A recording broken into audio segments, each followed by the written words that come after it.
Tapi terus dalam mimpi itu disuwuk, diruqyah sama Rasulullah. Bangun tidur sembuh Imam Busiri. Nah, jadi kalau orang tidur berkualitas, pada saat dia tidur itu sebenarnya bukan hanya jiwa, bukan hanya fisik yang diperbaiki, tapi juga jiwanya. Ya, jiwanya itu artinya begini Kak. Pada saat kadang-kadang tidur itu penyelesaian masalah juga. Jadi kalau orang dapat masalah itu Allah memberitahu jalan keluarnya di dalam tidurnya. Misalnya mimpi itu bisa jadi sumber penyakit loh Kak. Nah kami kalau belajar di psikosomatis kan ada kemarin. Nah ya toh, salah satu penyebab penyakit psikosomatis kan lewat mimpi. Nah ternyata Rasulullah ngendiko, kalau kamu mau tidur baca surat Al-Ikhlas 3 kali, itu kamu seperti menghatamkan Al-Quran. Kalau kamu tidur kamu membaca, lalu kalau bangun tidur Rasulullah juga memberi nasihat. Nah kalau bangun tidur Rasulullah itu kabbaro asron, membaca takbir 10 kali, membaca tahmid alhamdulillah 10 kali, membaca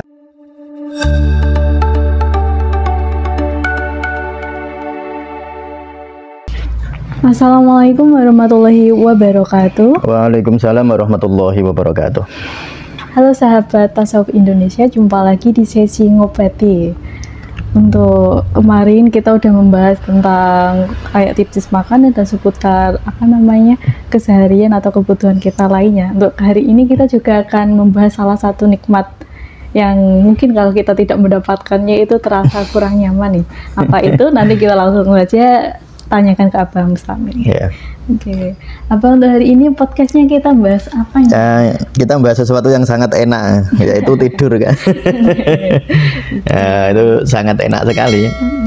Coba kita bayangkan seandainya kita nggak bisa tidur aja, itu mungkin semalam aja pusing, berat. Pusing ya. Tapi saya itu pernah kami ya, pernah mendapatkan satu klien atau pasien itu nggak tidur 5 tahun.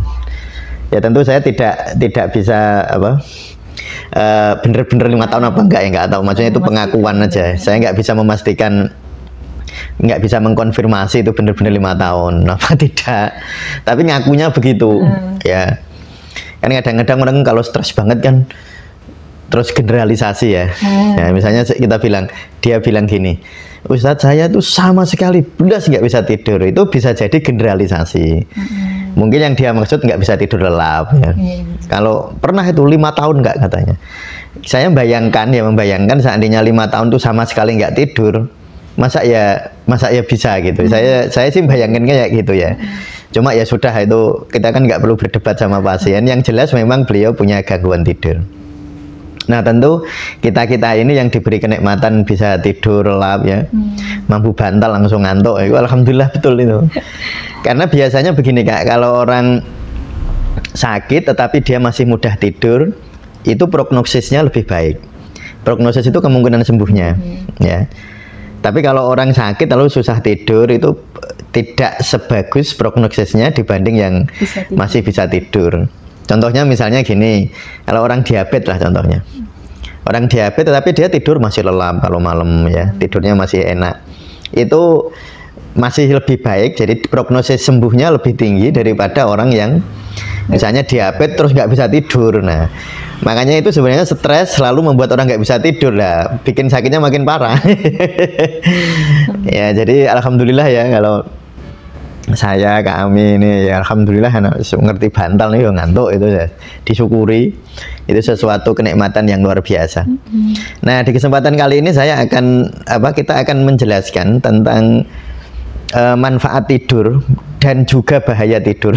Bahayanya juga ya ada, jadi ya tentu manfaatnya lebih banyak. Cuma nanti saya akan ceritakan apa resikonya jika kita tidak tidur dalam keadaan hati yang damai. Jadi orang marah lalu tidur, itu resikonya di mana? Ya tentu ada resikonya dan ada manfaatnya ya. Nah jadi nanti kita akan membahas 3 dimensi tidur ya Kak ya. Jadi tidur itu punya 3 dimensi. Dimensi fisik, dimensi psikologis, dan dimensi ruhaniah. Mimpi juga sama sebenarnya. Jadi mimpi itu kadang-kadang mimpi itu hanya dimensi fisik. Tetapi mimpi juga bisa dimensi psikologis, bisa jadi mimpi itu dimensi ruhaniah juga. Jadi makanya mimpinya orang itu ya level-levelan Kak. Iya, mimpernya itu tergantung level nafasnya. Jadi kan kalau di dalam tasawuf kan ada nafsul amarah ya yang paling bawah tingkatannya, lalu naik ke nafsul lawamah, terus mulhamah, mutmainah, rodiyah, mardiyah, kamilah ya. Mimpinya orang itu tergantung levelnya ini. Jadi satu orang yang mimpi hal yang sama bisa jadi maknanya beda. Jadi tafsir mimpi itu tidak bisa dimaknani sama kan untuk setiap orang ya. Orang yang levelnya di level amarah lalu mimpi melihat singa beda dengan orang yang di level mutmainah mimpi lihat singa. Itu maknanya bisa beda tergantung level nafasnya sebenarnya. Nah itu nanti itu bahasan yang sangat dalam sekaligus rumit ya. Sangat dalam sekaligus rumit. Nah kita nggak akan nyampe ke situ pembahasannya ya. Tapi kira-kira begitu. Jadi mimpi itu punya makna yang berbeda pada diri setiap orang yang berbeda, tergantung level nafasnya. Nah, jadi mengapa mimpi itu begitu mengapa tidur itu begitu penting? Satu, tidur itu jelas penting bagi fisik kita ya. Nah, itu sudah nggak perlu penelitian ilmiah sih. Ya tadi tak ceritakan tadi. Ya, secara empiris bisa tidur. Ya empiris nyata lah, orang nggak usah tidur ya nggak sehat gitu aja kan. Nah itu secara empiris kan nyata. Tidak perlu pemikiran yang dalam. Apalagi tidur itu kan gini, kalau orang tidur yang lelap ya, tidur yang berkualitas itu kan hormon melatonin, hormon yang baik lah di dalam tubuh kita itu akan meningkat. Kalau orang tidur dalam keadaan tidur yang lelap ya, tidur yang berkualitas gitu. Nah, jadi orang itu saat tidur itu kan terjadi regenerasi sel-sel yang rusak. Jadi keseharian kita ini setiap hari kan kalau berat badan orang itu 60-an kilo, dia punya berat badan 60 triliun. 60 triliun selnya. Jadi kalau 60 kilogram berarti dia punya sel 60 triliun. Nah, orang yang selnya sekitar 60 triliun setiap hari itu sel yang mati kurang lebih 2 miliar kan. 2 miliar untuk sel mati itu. Ini gantinya kapan ya? Saat tidur. Jadi misalnya ada orang sangat kelelahan gitu ya, misalnya olahraga kan baik, tetapi dalam proses olahraga sendiri itu kan sebenarnya juga ada ada semacam resiko-resiko sel-sel tertentu yang mungkin akan mati ya, karena kan ada exercise yang mungkin berlebihan. Nah itu kapan gantinya ya? Saat tidur. Makanya olahraga harus disiplin, tapi tidur ya harus baik. Jangan olahraga terus, nanti nggak tidur ya, nanti sel-sel yang mati nggak ada yang ganti. Jadi di dalam tidur itu terjadi proses-proses semacam itu ya. Nah, tapi mungkin banyak orang yang tidak menyadari bahwa sebenarnya tidur adalah bukan hanya memperbaiki kita secara fisik, tapi juga secara mental. Ya. Gimana ya kamu? Jadi tidur itu kan sebenarnya gini Kak, kan kita mengenal sebenarnya istilah kekebalan tubuh ya. Kekebalan mental itu juga ada Kak. Jadi ketika orang tidur itu bawah sadarnya, ini kalau tidurnya berkualitas loh ya, sekali lagi ya. Makanya nanti sedikit akan kita beri tips tentang bagaimana sebelum tidur ya. Nah akan kita beri tips itu, walaupun tips ini sebenarnya sudah saya sampaikan di pengajian-pengajian. Mungkin yang sudah mendengarkan mengaji saya di Masjid Baitur Rahmah kemarin juga sudah ada di situ. Nah, jadi kalau orang tidur berkualitas, pada saat dia tidur itu sebenarnya bukan hanya fisik yang diperbaiki, tapi juga jiwanya. Ya, jiwanya itu artinya begini Kak. Pada saat tidur bawah sadarnya itu akan memilah mana ini yang saya bersihkan. Jadi nanti bisa dibersihkan pada saat tidur. Misalnya contoh Kak Ami, hari itu sedang mengalami kemarahan luar biasa kepada seseorang ya. Nah, kalau kemarahan itu dalam batas tertentu, nah apalagi kalau kami mau tidur sudah secara sadar mengajak dirinya untuk memaafkan, itu luar biasa. Tetapi seandainya enggak ya, tetapi ternyata kemarahan itu hanya kemarahan yang sebatas batas-batas yang wajar lah, tidak kemarahan yang tidak wajar itu kemarahan yang sampai menyentuh ego terdalam enggak? Ya misalnya gini, saya kan seorang suami, terus misal ada seorang suami diejek istrinya. Kalau yang ngejek orang itu nggak sampai di ego yang terdalam, tapi kalau yang ngejek istrinya, nanti kan ini menyentuh diri terdalamnya. Itu kemarahan semacam itu biasanya masuk keraknya intensitasnya di dalam bawah sadar luar biasa. Biasanya begitu. Tapi kalau kemarahan-kemarahan biasa kayak kami di jalan ada beli bubur kacang hijau sesuai kurang 1.000, nah misalnya itu kan rodok marah awalnya, tapi kita nggak usah ngomong lah, udah biarin aja, walaupun agak marah sih. Nah marah-marah yang begitu tuh dibersihkan saat tidur kan. Kekecewaan yang hanya kalau di dalam tasawuf itu marah itu kan sebenarnya level-levelan juga kan. Ada marah di level badaniyah toh. Misalnya saya sama santri ya, sama Awa anak saya ya, dia misalnya mainan berlebihan sama Mbak Yunya berantem, kan saya marah. Itu kan marahnya tidak sampai di hati ya, kan marahnya tidak sampai kedalaman, kan hanya marah biasa aja, hanya marah, Awa kamu jangan main gitu, kasihan kakak. Nah itu kan hanya marah secara fisik saja kan, hatinya nggak marah, itu hati kita itu.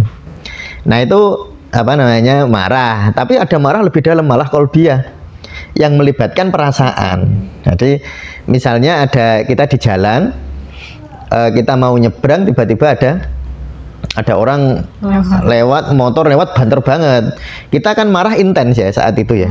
Wah kita dek gitu langsung, wah ini miso-miso, kalau orang Jawa itu mungkin sampai miso-miso. Itu kan melibatkan perasaan, tetapi nggak nyampe menyentuh ego kan, nggak ada penghinaan di sana gitu loh.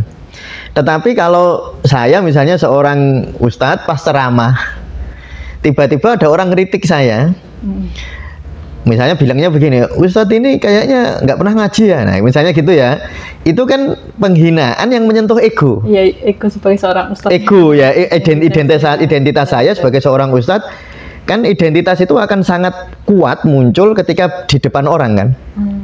Jadi kan gini Kak, identitas kita itu sebenarnya kan muncul untuk ekspresi berhubungan dengan orang. Orang makin banyak, identitas saya makin kuat. Makanya kalau orang malu hanya di hadapan satu orang, berbeda dengan malu. Wah, misalnya ada orang kentut, banter banget di sebuah ruangan orang banyak, itu malunya luar biasa loh Kak. Daripada dia malu sama temennya satu kos misalnya, ya malunya ya malu sih ya, tapi kan nggak banget. Coba kalau kayak gitu jangan terjadi depan orang. Nah itu berarti kan marah yang misalnya saya tadi dipertanyakan kredibilitas saya. Lalu itu kan menyentuh ego terdalam, menyentuh keakuan saya atau menyentuh identitas saya. Nah itu marah kayak gitu tuh dalam nggak? Marah yang jauh lebih dalam, yang kadang-kadang tidak mudah dibersihkan pada saat kita tidur. Agak susah itu karena menyentuh nafas terdalam. Berbeda dengan tadi hanya marah sama anak, hanya sekilas, hanya marah sama istri misalnya, masak kok nggak cepet-cepet misalnya. Nah itu kan mestinya itu ada siapa? Nah itu ya, jadi itu ada semacam tingkatan-tingkatan level kemarahan. Nah tidur itu berfungsi semacam itu Kak, untuk membersihkan luka-luka yang luka-luka batin juga, cuma luka batin yang iya, tapi kalau itu terus, misalnya setiap hari marah sama anak, contohnya ya, itu kan marah biasa, tapi setiap hari terus dia nggak pernah tidur. Nah, nanti terakumulasi ini, terakumulasi ya. Makanya orang yang kebluk, yang gampang tidur itu biasanya tidak banyak akumulasi emosi, biasanya ya. Karena ya memang itu bukan hanya soal ini ya, bukan hanya soal sesederhana, maksudnya hanya kan banyak faktornya gitu ya. Nah itu ya, jadi satu, tidur itu adalah proses perbaikan fisik kita, tapi juga itu tertentu juga hanya di level-level yang mungkin tidak terlalu berat ya, tetapi kan lumayan banget karena sampah itu paling banyak itu sampah-sampah yang ringan-ringan, tapi kalau itu terakumulasi terlalu banyak bisa menjadi sampah-sampah yang mengerak ya, yang gangguan gitu. Akhirnya kalau sudah banyak ya sidik-sidik nek akeh ya tetap jadi masalah gitu ya. Nah terus ya, jadi tidur itu fungsinya itu. Lalu yang tidur yang ketiga itu berfungsi menjernihkan rohani ya. Nah jadi Kak Ami kira-kira begini, ini kira-kira ya, Kak Ami tidur, lalu bangun tidur, tiba-tiba kepasrahan kepada Allah itu muncul. Jadi bangun tidur itu tiba-tiba hati ini sangat damai sekali. Nah itu tidurnya berarti menjernihkan rohani.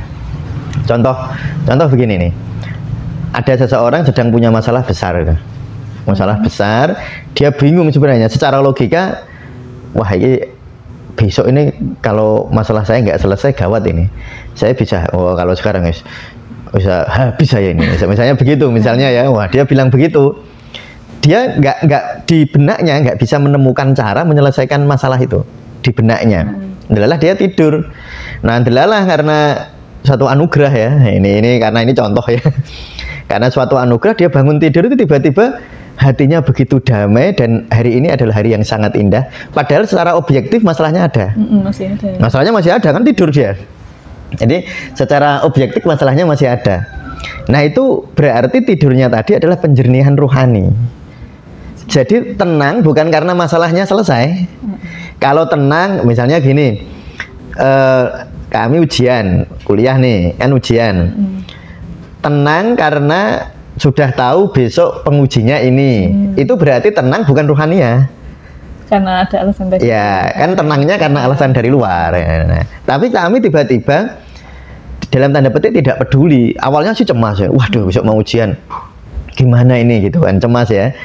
Nah, dunia eksternalnya nggak berubah. Dunia eksternalnya nggak berubah, ya nggak tahu yang uji siapa, galak apa nggak ngerti, tapi tiba-tiba kami seperti semacam mendapatkan kekuatan batin gitu. Terus kami begitu damai, bahkan merindukan, ujian itu dirindukan, dengan tanpa berpikir yang uji siapa, soalnya susah apa enggak gitu. Itu berarti kedamaian dari dalam, itu kedamaian rohani. Kalau untuk tidur yang rohani itu bisa diikhtiarkan atau teknik tertentu atau memang hadiah? Ya itu hadiah sih. Hadiah. Cuma kita itu mempersiapkan diri biar layak dapat hadiah itu gimana gitu. Iya kan? Ya kita melayakkan diri lah. Nah itu jadi tidur itu punya begitu Kak ya, punya dimensi-dimensi semacam itu. Maka dan tidur itu seringkali begini. Ini yang pengalaman saya ini. Saya bicara yang ini tentang pengalaman ya. Ya pengalaman saya waktu nerapi. Kadang-kadang tidur itu penyelesaian masalah juga. Jadi kalau orang dapat masalah itu Allah memberitahu jalan keluarnya di dalam tidurnya. Ya, Allah memberitahu jalan keluarnya di dalam tidurnya. Nah itu misalnya contoh ya, tak kasih contoh nih. Kalau saya kan di dunia pengobatan ya Kak, dan ini kan juga ngobati ya. Gini, ada pasien sakit kista. Nah dia alergi semua obat. Akhirnya ke dokter ya mentok, karena kalau di dokter harus dioperasi. Lalu dokter bilang harus dioperasi, tapi karena dia alergi semua obat, akhirnya kan nggak bisa dioperasi. Anestesinya nggak berani tuh, dokter anestesi. Nah singkat cerita dia itu riadoh lah, riadoh itu zikir. Ya zikir atau kontemplasi atau apa. Itu malamnya, suatu malam mimpi dapat dikasih orang bayam duri. Suruh nyerebus ini, kamu apa namanya mengkonsumsi rebusan bayam duri ini. Nah cerita ke saya nih pasien, saya bilang ya udah Mbak, diminum aja saya. Bayam duri kan ya baik aja ya, herbal juga bayam duri. Bayam duri itu kalau secara keilmuan itu bagus untuk asam urat Kak. Kan dia banyak durinya. Nah sesuatu yang berduri, yang bergerigi itu bagus untuk membersihkan ginjal. Memberikan termasuk asam urat. Makanya kecibeling itu kan kalau diraba daunnya kan kasar ya. Nah, yang kasar-kasar kayak gitu tuh bagus untuk membersihkan asam urat. Makanya tapi penyakit yang Mbak ini bukan asam urat ya. Tetapi ya nggak apa-apa lah saya. Udah diminum aja Mbak. Diminum 2 minggu tuh kempesnya 50% Kak. Maksudnya 50% itu rasanya kan kelihatan ya kalau ditekan itu 50% turun. Wah saya udah yaudah Mbak nganu aja di istiqomahkan gitu. Wah sampai sembuh ya dengan bayam duri. Tapi uniknya pasien lain tak suruh bayam duri, yang kista nggak sembuh. Karena memang itu petunjuk khusus bagi dia. Makanya saya tuh selalu cerita ya, di dalam banyak kasus ya, tidak semua kasus ya, di dalam banyak kasus sebenarnya mimpi itu bersifat subjektif. Nanti beda kalau mimpi ini para nabi itu beda. Nah, mimpi di level-level spiritualitas yang tinggi ya. Tapi di dalam banyak kasus kayak kita ini orang awam itu begitu. Mimpi itu seringkali karena bersifat subjektif. Nah, ada lagi pasien sakit kepala luar biasa itu. Nah, wah sudah obat itu sudah dari dosis paling kecil sampai paling besar, akhirnya kan khawatir ya. Karena sudah dosisnya sekian gitu. Untuk penghilang rasa sakitnya. Nah delalah itu pasien saya itu ngimpi ketemu ibunya almarhum, dikasih tela dua, satu tela rambat apa ya kalau orang bahasa Indonesianya ya, Jalan. ubi jalar, ya betul itu ubi jalar, yang satu Singkong. singkong yang dicabut itu. Nah yang ubi jalar dibuang sama ibunya dalam mimpi, disuruh makan Singkongnya. singkong ya. Terus ibunya itu cerita sama saya, Ustaz saya kok mimpi kayak gitu ya. Saya bilang wong cuma orang sehat saja ya bagus ya kan makan ubi apa namanya singkong ya.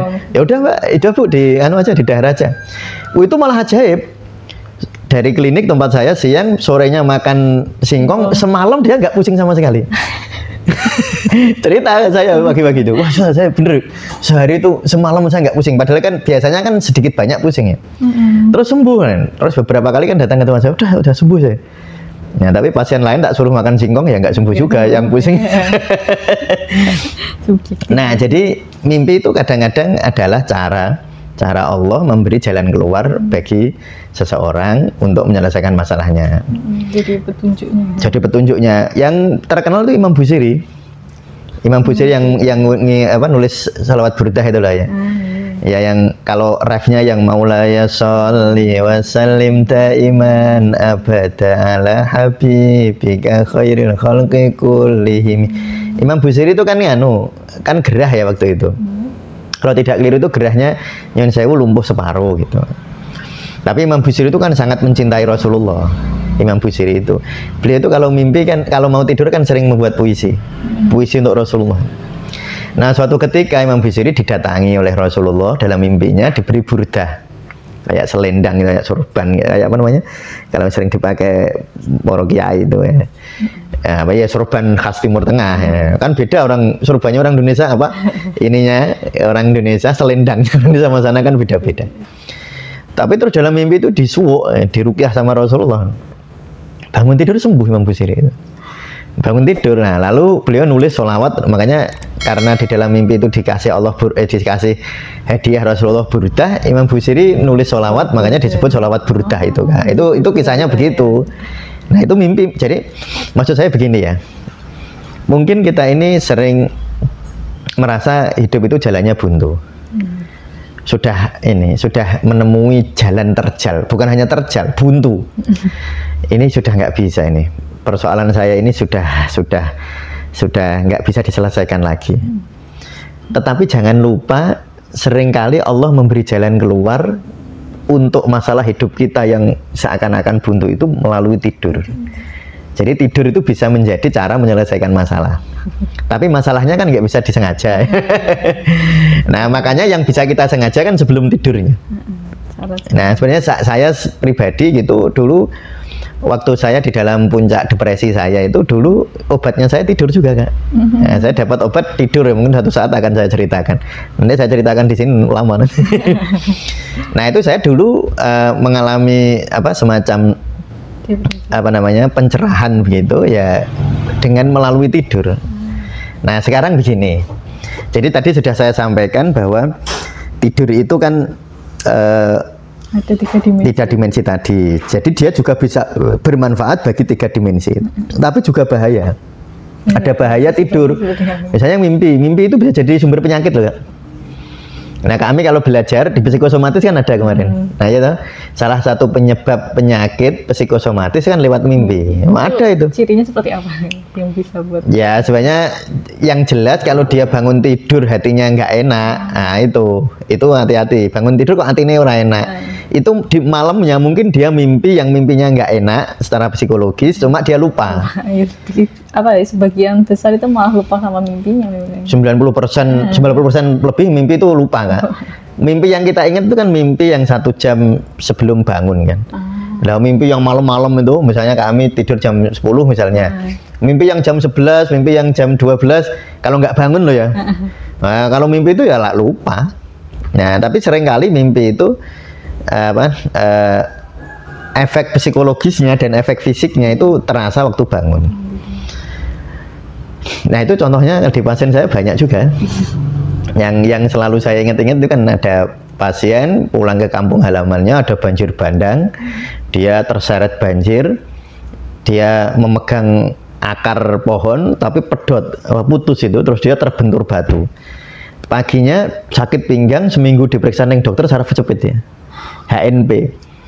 Dan dia ceritanya begitu. Tetapi entah saya tidak menganggap bahwa cerita ini, ibunya cerita ini secara kecepatnya pas hanya berhubungan dengan mimpi itu atau tidak. Saya tidak membahas itu karena saya nggak bisa konfirmasi. Tetapi secara teoritis memang bisa. Jadi secara teoritis memang mimpi itu bisa menyebabkan penyakit kan. Tapi sebenarnya nggak usah ya sebenarnya sederhana. Kalau misalnya kami ngimpi dikejar-kejar macan gitu, lari kenceng, buangan awake pegel kabeh kan. Iya. Nah, iya kan. Terus nafasnya terengah-engah. Lah, nafasnya terengah-engah. Jadi sebenarnya mimpi atau fenomena waktu kita tidur itu mempengaruhi diri kita. Nah, sehingga itulah sebenarnya mimpi itu bisa jadi sumber obat, tetapi juga menjadi sumber bisa jadi sumber problem juga. Sehingga di dalam tuntunan-tuntunan Rasulullah itu banyak sekali nasihat-nasihat beliau sebelum kita tidur itu sebaiknya bagaimana. Nah, gitu. Nah, kita masuk ke situ ya. Jadi gini, dalam sebuah hadis ya, itu Rasulullah itu menasihati Siti Aisyah. Aisyah, kamu jangan tidur sebelum khatam Quran. Wahai Aisyah, kamu jangan tidur sebelum berjumpa denganku dan teman-temanku para nabi. Ketiga, jangan tidur jika engkau belum meminta ridho kepada kaum muslimin. Keempat, jangan tidur sebelum engkau haji atau umroh. Ini tentu Aisyah ya bingung, masa mau tidur khatam Quran dulu. Nggak jadi tidur. Ya nggak jadi tidur. Khatam Quran itu yang sahabat-sahabat saya yang hafid Quran, khatam Quran ya sekitar 8 jam kan. 6 sampai 8 jam lah itu kalau yang bacanya cepet ya. Kalau bacanya nggak cepet bisa setahun aja ya nggak khatam lah. Nah, ternyata Rasulullah ngendiko, kalau kamu mau tidur baca surat Al-Ikhlas 3 kali, itu kamu seperti menghatamkan Al-Quran. Kalau kamu tidur kamu membaca sholawat, ya sholawatnya Allahumma sholli ala Sayyidina Muhammad wa ala jami'il anbiya'i wal mursalin. Itu kalau dibaca 3 kali seperti kamu berjumpa denganku dan para nabi. Kalau kamu mau tidur kamu membaca doa, mendoakan kaum muslimin, Rabbighfirli wali walidayya wali jami'il muslimin wal muslimat wal mu'minin wal mu'minat, kamu sudah meminta ridho kepada kaum muslimin semua. Kalau kamu mau tidur kamu baca tasbih Subhanallah, Alhamdulillah, wa la ilaha illallah, Allahu Akbar, atau Subhanallah tok sebanyak-banyaknya, itu seperti kamu sudah umroh atau haji. Nah, tentu kita tidak bisa bukan tidak bisa ya, tentu kurang indah jika kita maknani hanya Allahu Ahad. Nah, kalau nggak dimaknani, dihayati maknanya ya tetap baik, tetapi jadi kurang indah. Ya, kalau saya memaknainya begini kamu. Kalau mau tidur kita disuruh membaca surat Al-Ikhlas oleh Rasulullah itu seakan-akan nasihat luar biasa dari Rasulullah kepada kita agar mengikhlaskan. Jadi kamu tidur itu ikhlas. Mengikhlaskan apa ya? Mengikhlaskan situasi yang tadi hari ini terjadi gitu. Makanya saya itu sangat membiasakan diri ya Kak ya. Saya pribadi itu sangat membiasakan diri. Misalnya saya ngeloni anak Awa atau Sandri atau Ayu itu kalau tidur saya temenin gitu, itu kan saya bertanya selalu, ya hampir selalu lah ya, bertanya misalnya hari ini sekolahnya gimana. Itu untuk apa sih? Untuk menyadarkan kembali hal-hal apa hari ini yang belum kita ikhlaskan. Nah, saya sendiri mesti ada semacam ini, saya scanning gitu ya, scanning dari bangun tidur sampai ini, emosi apa yang paling intens hari ini yang muncul. Oh, misalnya ada peristiwa yang menyinggung perasaan hari ini misalnya. Itu saya secara sadar mengikhlaskan itu dan mengajak bawah sadar saya untuk mengikhlaskan. Jadi cara mengajak bawah sadar itu paling gampang dengan rileks. Jadi saat kami misalnya ada sebuah peristiwa yang nggak enak ya, ada peristiwa nggak enak lalu kami ingin mengikhlaskan, kami cukup ini mata, dahi, hidung, bahu ini dirilekskan semua. Lalu otot-ototnya dirilekskan karena yang mengganggu alur energi positif dari sadar ke bawah sadar itu ego. Jadi ego itu keinginan terlalu kuat dan itu ditunjukkan oleh fisik. Kalau fisiknya kenceng gitu, hubungan kesadaran dengan bawah sadar untuk apa sirkulasi vibrasi positifnya nggak bisa. Kadang tanpa sadar itu juga saya praktekkan pas mau tidur, mata ototnya tegang, oh iya. Nah coba, jadi waktu membaca surat Al-Ikhlas itu, ini aja surat Al-Ikhlas ya, karena memang suruh mengikhlaskan, lalu setelah membaca 3 kali scanning tadi, atau kalau nggak scanning ya sebelum kita membaca doa ya buat jurnal dulu lah, hari ini apa yang kurang nyaman di dalam perjalanan hari ini gitu. Nah itu kita ikhlaskan. Lalu kalau kita ikhlaskan secara sadar dan tubuh kita rileks, itu bawah sadar akan insya Allah akan oke gitu kan. Alamul batin namanya kalau dalam tasawuf itu. Jadi kalau sadar itu disebut alamul dzohir, kalau bawah sadar disebut alamul batin. Dan ketika orang menjelang tidur dia mengikhlaskan semua yang terjadi hari itu, terutama hal-hal yang bersifat negatif, maka insya Allah dengan rileksnya tubuh, keinginan untuk mengikhlaskan akan diokekan, akan disetujui oleh bawah sadar. Kalau hal-hal baik kan tidak usah diikhlaskan ya, jelas gelem kita itu. Nah, lalu yang kedua, kalau mau tidur kan tadi Rasulullah itu meminta Siti Aisyah untuk membaca sholawat ya, Allahumma sholli ala Sayyidina Muhammad. Itu maknanya sebenarnya ungkapan terima kasih. Ya, ungkapan terima kasih kepada orang yang paling sangat berjasa bagi kehidupan kita. Yang paling berjasa bagi kehidupan kita kan yang memperkenalkan kita dengan Allah, yang ngajari, yaitu Kanjeng Nabi Muhammad SAW. Sehingga saya sering mencontohkan gini Kak Amin, kalau seseorang sedang jatuh cinta lalu mau tidur bayangin yang dicintai kan indah, iya kan? Wah, bawa aku dalam mimpimu kan ada lagunya itu. Bawa aku dalam mimpimu, dalam mimpi, atau hadirlah kamu dalam mimpiku kan gitu. Nah kita juga begitu sebenarnya, kalau mau tidur kita memanjatkan sholawat, kita hadiahkan dengan diberi ruh cinta kepada Rasulullah. Insya Allah kita ini tidur dalam tanda petik ditemani oleh Rasulullah. Ya, jadi kita secara ruhaniyah loh ya. Nah, dan siapa tahu, nah nanti tidur kayaknya para wali kan didatangi Nabi Khidir, diberi ijazah tertentu. Kayak ada seorang wali, Syekh Salamah kalau nggak keliru namanya ya. Beliau bermimpi bertemu Rasulullah, didudukkan di antara beliau dan Sayyidina Abu Bakar, lalu diberi wejangan oleh Rasulullah. Itu kan ya siapa tahu begitu. Jadi kalau mau tidur begitu, hadirkan cinta. Seperti yang sudah pernah saya sampaikan, sebenarnya membaca sholawat itu bukan hanya kepada sosoknya Kanjeng Nabi Muhammad, tetapi menghadirkan cinta kepada alam semesta. Karena ketika kita menyebut Allahumma sholli ala Sayyidina Muhammad, ketika kita menyebut kata Muhammad, sebenarnya kita sedang menyebut nenek moyang dari seluruh alam semesta. Ya, kalau Nabi Muhammad sebagai sosok ya Nabi Muhammad yang lahir tahun ini sampai ini. Tapi Nabi Muhammad yang jadi nabi ketika Adam masih di ruh kan ada kan ya. Jadi aku itu sudah jadi nabi sebelum ketika Adam belum terbentuk atau belum diciptakan. Itu maknanya bukan Rasulullah sebagai identitas Rasulullah itu, karena Rasulullah bin Abdullah itu kan lahirnya, tapi Rasulullah sebagai Nur Muhammad itu sudah ada sejak lama. Nah, maka kita harus menghayati bacaan sholawat itu adalah bacaan untuk menghadirkan cinta kepada semesta. Nah kan indah betul kalau kita begitu. Nah mau tidur begitu kan. Lalu mau tidur baca mencintai sesama manusia, kepada semua kaum muslimin wal mukminin wal mukminat, dan semua orang-orang beriman. Itu mempersiapkan singgasana tidur kita biar menyiapkan batin kita saat kita tidur. Lalu yang terakhir mau tidur di subhanallah. Subhanallah itu mensucikan Allah, karena pada akhirnya sebenarnya yang paling menghalangi perjalanan rohani kita kan ego kita kan, merasa bisa, merasa aku sing bener. Nah itu kan terus nggak mau membacanya subhanallah. Oh tidak ada yang suci kecuali Allah. Kalau ego-ego kita ini nggak bisa suci. Nah kalau orang sudah membaca ini dengan ridho, dengan penuh keikhlasan, dengan penuh cinta, wah tidurnya akan sangat baik sekali. Nah, nanti mimpi-mimpinya akan jadi mimpi yang indah.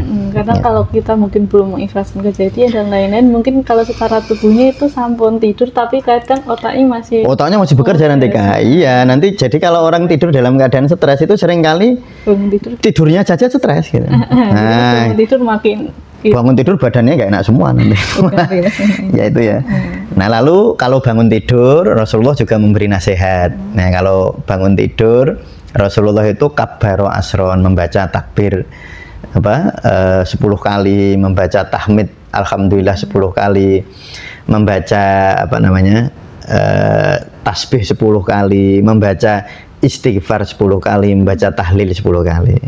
Nah, itu Rasulullah kalau bangun tidur. Harapannya apa? Ya itu tadi. Karena waktu tidur itu sebenarnya yang istirahat itu kan badan. Tapi sebenarnya ruh itu ya kemana-mana. Ya, kan nanti sebenarnya ada mungkin satu saat akan kita jelaskan tentang dasar-dasar dalil naklinya tentang tidur itu. Tapi kuncinya untuk podcast kali ini begitu ya Kak ya. Jadi syukurilah tidur kita.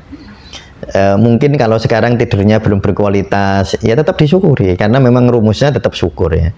Jadi jangan sampai misalnya orang bisa tidur 4 jam, wah tidur saya kok cuma 4 jam nggak 6 jam ya, nanti malah 4 jamnya berkurang nanti.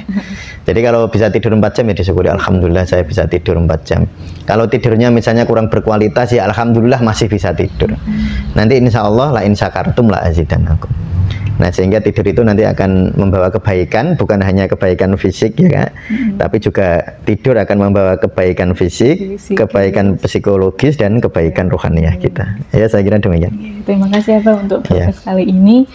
Dan ini mungkin bisa teman-teman praktekkan dalam keseharian ketika mau tidur. Jadi kita bisa tidur dengan mengikhlaskan realita yang telah terjadi, terus menghadirkan Rasulullah untuk tidur kita itu berkualitas karena kita tidur dengan sebelumnya kita mencintai alam semesta ini. Oke, terima kasih untuk teman-teman yang sudah setia menonton di sesi ngobati. Mungkin kalau ada pertanyaan ataupun ide-ide lainnya bisa dicantumkan di kolom komentar. Terima kasih sekali lagi saya ucapkan salam bahagia untuk kita semua. Wassalamualaikum warahmatullahi wabarakatuh. Waalaikumsalam warahmatullahi wabarakatuh.